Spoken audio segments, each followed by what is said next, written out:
नमस्कार फ्रेंड्स, स्वागत है आपका मैकटेक लर्निंग में और मैं हूं आपका फ्रेंड अनिल साहू। तो फ्रेंड, आज के हमारे वीडियो का टॉपिक है सीमेंट प्लांट में सीमेंट मैन्युफैक्चरिंग कैसे की जाती है और सीमेंट में किस तरह के इंग्रेडिएंट्स होते हैं, प्लस सीमेंट में किस तरह के केमिकल मिलाए जाते हैं, उनकी क्या उपयोगिता होती है। तो फ्रेंड्स, चलिए वीडियो को शुरू करते हैं। लेकिन फ्रेंड्स, उससे पहले मैं आप सभी का शुक्रिया अदा करना चाहूँगा जो प्यार आपने मेरे पिछले वीडियो में दिखाया है, जो अपने लाइक और कमेंट्स मैंने आपके देखे, मुझे बहुत अच्छा लगा। और फ्रेंड्स, अगर आपको किसी भी नए टॉपिक पे वीडियो अगर चाहिए, वीडियो बनवानी है, तो फ्रेंड्स कमेंट बॉक्स में लिख के ज़रूर बताएं। मैं उस वीडियो को जल्द से जल्द आप तक पहुंचाने की कोशिश करूंगा। तो फ्रेंड्स, चलिए हम वीडियो को शुरू करते हैं। Cement manufacturing process. Cement manufacturing की हम आपको शुष्क प्रक्रिया के बारे में बताएंगे, जो कि आधुनिक तकनीक है। इसे ड्राई प्रोसेस भी कहा जाता है। सीमेंट निर्माण के 6 चरण होते हैं। हम आपको उन चरणों के बारे में बताएंगे। पहला होता है कच्चे माल की निकासी। कच्चा माल खदान से निकलता है। दूसरा होता है खदान से निकले माल को छोटे छोटे टुकड़ों में तोड़ना। इस प्रोसेस को क्रशिंग कहते हैं। तीसरा होता है कच्चे माल की पिसाई। चौथा होता है प्री हीटिंग एवं बर्निंग। ये रोटरी किलन फर्नेस के द्वारा किया जाता है। प्री हीटिंग के लिए अलग एक प्री हीटर होता है। पांचवा प्रोसेस होता है क्लिंकर और जिप्सम के मिश्रण की पिसाई। यह मेन प्रोसेस होता है, यहीं पर सीमेंट बन जाता है। और छठा होता है सीमेंट बनने के बाद उसका भंडारण, उसके बैग की पैकेजिंग और सीमेंट को कैसे डिस्पैच करना है, उसका तरीका। तो चलिए अब आगे चलते हैं। अब इसको हम एनिमेशन के थ्रू आपको बताएंगे कि सीमेंट बनने के प्रोसेस में कौन कौन से चरण किस तरह से उपयोग में आते हैं। पहला होता है कच्चे माल की निकासी। कच्चे माल जैसे कि चूना पत्थर और अदर मिनरल्स जो उसमें इस्तेमाल होते हैं रॉ मटेरियल में, वो खदान से निकाले जाते हैं। जब पहला ब्लास्टिंग करके उसको एक जगह में इकट्ठा करके फिर गाड़ियों में लोड किया जाता है। गाड़ियों में लोड करके उसे एक फीडिंग हॉपर होता है, वहां पर फीड कर दिया जाता है। उस फीडिंग हॉपर के थ्रू माल जो है कन्वेयर बेल्ट से होते हुए सीधा क्रशर में जाता है। क्रशर से वो माल रॉ मटेरियल स्टॉक पाइल की तरफ जाता है। रॉ मटेरियल स्टॉक पाइल वो जगह होता है जहां पर रॉ मटेरियल को रखा जाता है। क्या होता है, कई बार बारिश के मौसम में रॉ मटेरियल की कमी होने लगती है, खदानों में पानी भर जाता है या कुछ और समस्या आने लगती है, तो उस चीज के लिए ये स्टॉक पाइल होता है। स्टॉक पाइल मतलब हमने रॉ मटेरियल को अपने प्लांट के अंदर में एक जगह पे स्टॉक करके रख लिया है। इसमें इसको स्टैक करने के लिए और इसको प्लांट में वापस देने के लिए 2 मशीनें लगती है, जिसे स्टैकर और रिक्लेमर कहते हैं। ये कुछ इस तरीके से काम करता है, आप देख सकते हैं।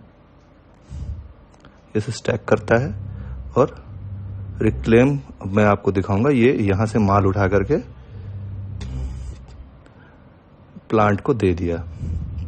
ये देखिए, मटेरियल सीधा वहां से उठ के रॉ मटेरियल ग्राइंडिंग यूनिट में आ जाता है। रॉ मटेरियल ग्राइंडिंग यूनिट में जो रॉ मटेरियल है उसे बारीक पीस लिया जाता है। बारीक पीसने के बाद में ग्राइंडिंग यूनिट के ऊपर में क्लासीफायर होता है। वो क्लासीफायर जो होता है वो उस पीसे हुए पाउडर को अलग कर लेता है और अलग करके उसे एक साइलो में इकट्ठा कर लेता है। जैसा आप देख सकते हैं एनिमेशन में, वो साइलो में इकट्ठा हो रहा है। उस साइलो का नाम होता है raw material silo.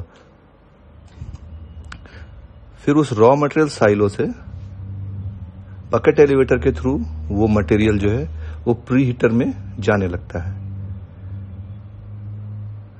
Pre heater एक ऐसा जगह है जहां फ्लू गैसेस का यूज किया जाता है।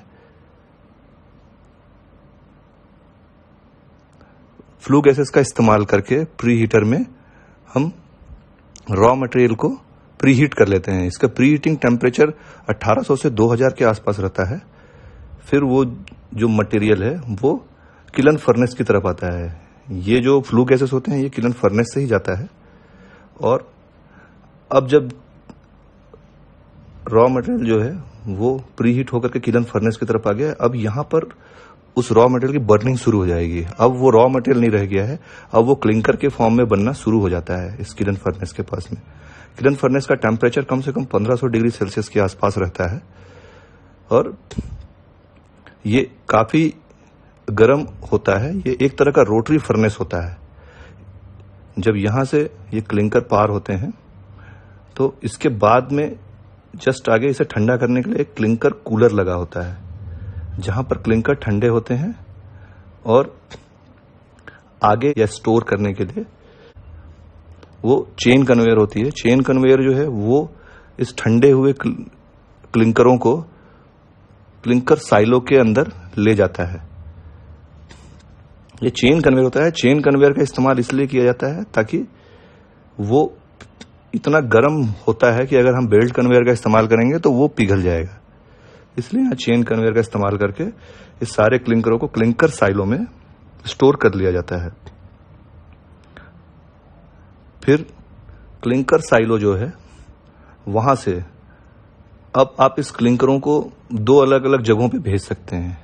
यहां से क्लिंकर आगे सीमेंट बनने के लिए जाता है, या फिर अगर कोई कंपनी जो खाली क्लिंकर बना के बेचना चाहती है वो क्या करती है, यहां से क्लिंकर से एक कन्वेयर बेल्ट के थ्रू सीधा रेलवे वाले लोडिंग एरिया में इसे ट्रांसफर करता है, ट्रांसपोर्ट करता है। वहां से एक फीडिंग हॉपर लगा करके रेल के वैगन को भर लिया जाता है और वो उधर से ही रेलवे के थ्रू जिस प्लांट में भेजना है वहां पर भेज दिया जाता है, या फिर इसको ट्रक के थ्रू भी ट्रांसपोर्ट कर सकते हैं।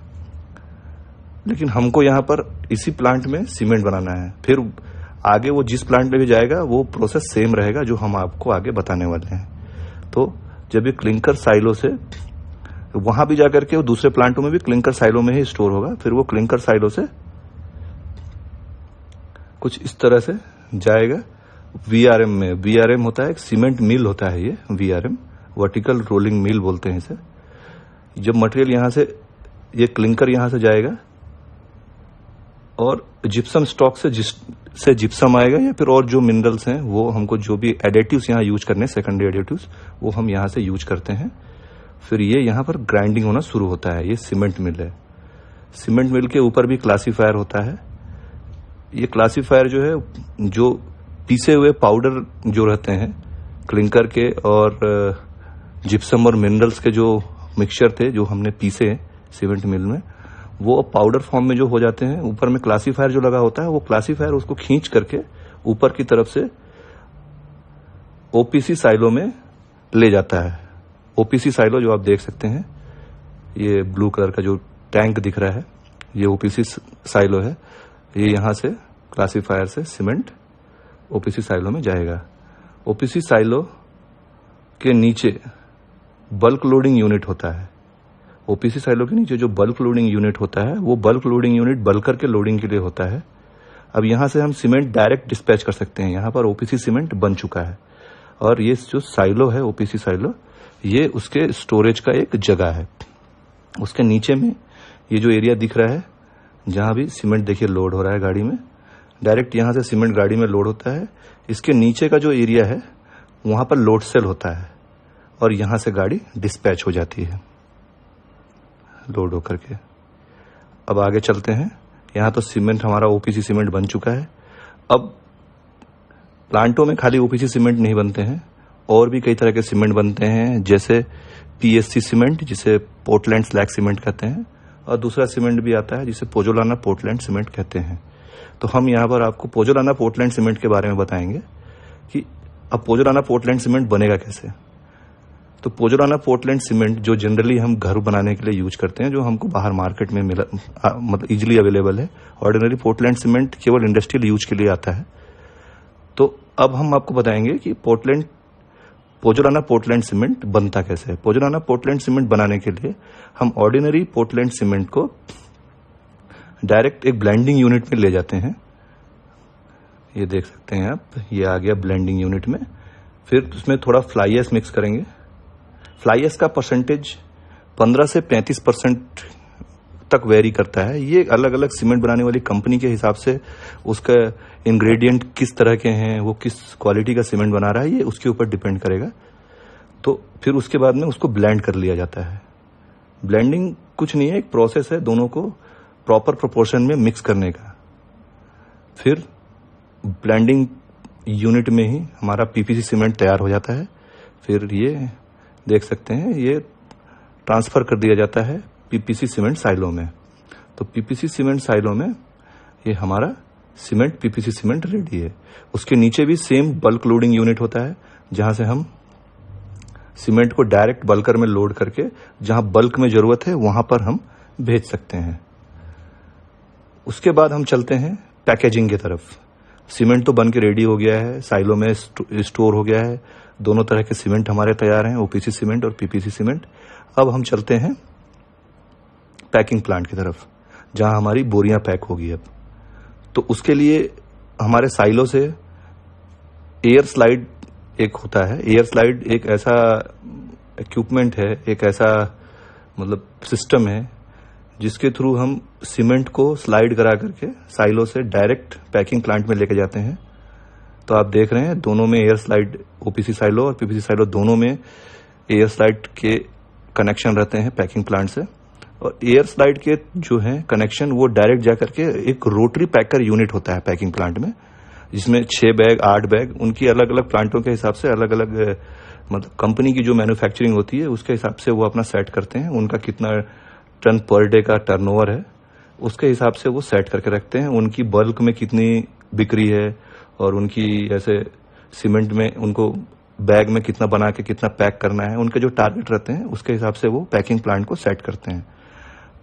तो पैकिंग प्लांट में एयर स्लाइड के थ्रू मटेरियल जाता है, ये आप देख सकते हैं इस तरीके से, और बोरियों में वहां पर रोटरी पैकर के थ्रू पैक हो जाता है। तो इस तरह से हमारा सीमेंट बन के तैयार है, बोरियों में पैक है। अब ये आप चाहे बल्क में डिस्पैच करिए या बोरी के थ्रू डिस्पैच करिए, ये सीमेंट बनाने वाली कंपनी के हाथ में है। तो चलिए अब चलते हैं, हम आपको बताएंगे कि सीमेंट के इंग्रेडिएंट्स किस तरह के होते हैं। सीमेंट की संरचना एवं उसके रासायनिक गुणों के बारे में हम आपको बताएंगे। Composition of cement. सीमेंट में बेसिकली 8 केमिकल होते हैं, जिसमें से पहला होता है चूना जो 60 से 65% के आसपास रहता है। दूसरा है सिलिका जो 17 से 25% के आसपास रहता है। तीसरा है एल्यूमिना जो कि 3 से 8% के आसपास रहता है। चौथा है मैग्नीशिया जो कि 1 से 3% के आसपास मौजूद रहता है सीमेंट में। आयरन ऑक्साइड जिसे लो ऑक्साइड भी कहते हैं हिंदी में, वो 0.5% से लेकर के 6% के बीच में रहता है। कैल्शियम सल्फेट जो कि हमने आपको दिखाया था जिप्सम, ये जिप्सम ही होता है। तो जिप्सम जो है वो 0.1% से लेकर के 0.5% के बीच में सीमेंट में मिक्स किया जाता है। सल्फर ट्राइऑक्साइड 1 से लेकर के 3% के बीच में रहता है। और क्षार जो कि अल्कलीज होते हैं वो 1 से लेकर के 0% के बीच में वेरी करता है। तो ये हो गई हमारी सीमेंट की रासायनिक संरचना, कंपोजिशन ऑफ सीमेंट। अब हम आपको बताएंगे कि इसमें से कौन से केमिकल की अधिकता या कमी होने से सीमेंट में क्या फर्क पड़ता है। तो चलिए चलते हैं चूना पत्थर की तरफ। चूना जो है वो CaCO3 के फॉर्म में मिलता है, कैल्शियम कार्बोनेट के फॉर्म में। लेकिन हमको यहाँ पर कैल्शियम ऑक्साइड का इस्तेमाल करना है, तो हम इसमें से कार्बन डाइऑक्साइड अलग कर लेते हैं। और अब हमको बताएंगे चूने की कमी की वजह से क्या होता है। चूने की कमी से सीमेंट की गुण और ताकत कम हो जाती है। चूने की कमी से सीमेंट जल्दी जम जाता है। अतिरिक्त चूना सीमेंट को कमजोर बना देता है। चूने को अत्यधिक उपस्थिति से सीमेंट का विस्तारण और विघटन होता है। सिलिका जिसका केमिकल फॉर्मूला होता है SiO2। सिलिका सीमेंट को मजबूती प्रदान करती है। सिलिका आमतौर पर लगभग 25% सीमेंट की मात्रा में प्रस्तुत रहता है। एल्यूमिना का फॉर्मूला होता है Al2O3। एल्यूमिना सीमेंट को त्वरित सेटिंग गुण प्रदान करता है। मतलब एल्यूमिना की वजह से जो सीमेंट की सेटिंग होने की जो काबिलियत होती है वो बढ़ जाती है। एल्यूमिना की आवश्यक मात्रा की उपस्थिति से क्लिंकरिंग तापमान कम हो जाता है। जब हम क्लिंकर बनाते हैं उससे पहले इसको ऐड किया जाता है, तो जब हम इसको मिलाते हैं, इसको मिलाने की वजह से जो हमारा क्लिंकर बनने का जो टेम्परेचर है वो कम हो जाता है। अतिरिक्त एल्यूमिना सीमेंट को कमजोर करता है। मैग्नीशिया का केमिकल फॉर्मूला होता है MgO, और यह सीमेंट में मैग्नीशिया 2% से अधिक नहीं होना चाहिए। तो कभी भी आप सीमेंट लें तो ये चीज जरूर चेक कर लें कि मैग्नीशिया 2% से अधिक नहीं होना चाहिए। अगर इसमें ज्यादा है 2% से सीमेंट, किसी भी सीमेंट में मैग्नीशिया, तो वो सीमेंट को कमजोर कर देता है, मतलब वो सीमेंट अच्छा नहीं बना है। Iron oxide Fe2O3। Iron oxide cement को रंग प्रदान करता है। यह एक प्रवाह के रूप में कार्य करता है। बहुत अधिक तापमान पर यह कैल्शियम और एल्युमिनियम के साथ रासायनिक प्रक्रिया करके ट्राई कैल्शियम एल्यूमिनोफेराइट बनाता है। ट्राई कैल्शियम एल्यूमिनोफेराइट सीमेंट को कठोरता और मजबूती प्रदान करता है। तो आयरन ऑक्साइड जो है वो सीमेंट को कठोरता और मजबूती प्रदान करती है, ये इसका मुख्य कार्य होता है। कैल्शियम सल्फेट CaSO4, जैसे कि मैंने आपको पहले ही बताया था, यह सीमेंट में जिप्सम के रूप में मौजूद होता है। यह सीमेंट को सेटिंग क्रिया को धीमा कर देता है। क्षार, इसे अल्कलीज भी कहा जाता है अंग्रेजी में, यह 1% से अधिक उपस्थित नहीं होना चाहिए सीमेंट में। अतिरिक्त क्षारीय पदार्थ क्लिंकर के जरूरत से ज्यादा फूलने का कारण बन जाता है। जब क्लिंकरिंग होती है तो अंदर से ज्यादा खोखला होने लगता है, क्षार की ज्यादा मौजूदगी होने से, वो अच्छा नहीं होता है। सल्फर ट्राइऑक्साइड SO3, यह 2% से अधिक के लिए उपस्थित नहीं होना चाहिए, मतलब ये सीमेंट में 2% से ज्यादा उपस्थित नहीं होना चाहिए। और अतिरिक्त सल्फर ट्राइऑक्साइड सीमेंट को खराब कर देता है। तो ये था फ्रेंड्स, हमने आपको सीमेंट प्लांट में किस तरीके से सीमेंट बनता है ये प्रोसेस आपको बता दिया। सीमेंट में क्या क्या केमिकल कंपोजिशन होता है वो भी हमने आपको बता दिया। उस केमिकल को सीमेंट में क्यों डाला जाता है ये भी हमने आपको बता दिया। अब मुझे नहीं लगता कि आपको सीमेंट चुनने में और सीमेंट किस तरह से बनता है ये किसी को बताने में कोई भी कठिनाई होगी। तो इसी तरह की रोचक वीडियोस के लिए हमारे चैनल को सब्सक्राइब करें और आने वाले नए अपडेटेड वीडियोस के लिए बेल आइकन को दबाना ना भूलें। Thank you.